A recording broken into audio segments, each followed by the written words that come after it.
因误送病院，恩恩救无转来。11日录音档即摆总互媒体来公布。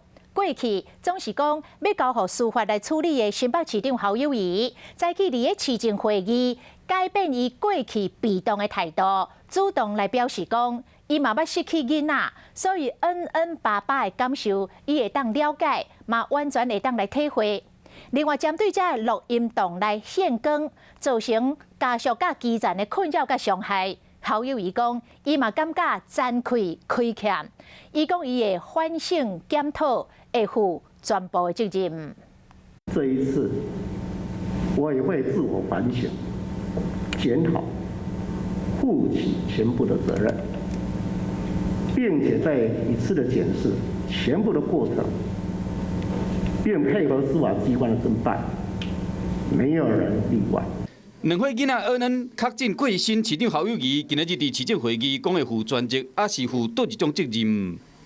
包括政治责任跟法律，每一个责任我都负起。伊嘛讲会当理解恩恩因老爸做法，尤其曾经失去过，怎么可能不感同身受呢？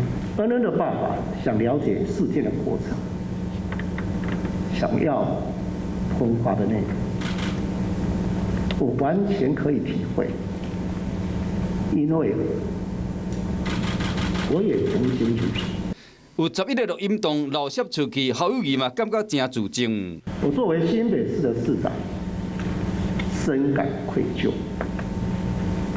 因为我没有做好保护大家的责任。因过进前，侯友宜拢是安尼接招的。我尊重司法，很多的相关的资料以及录音档。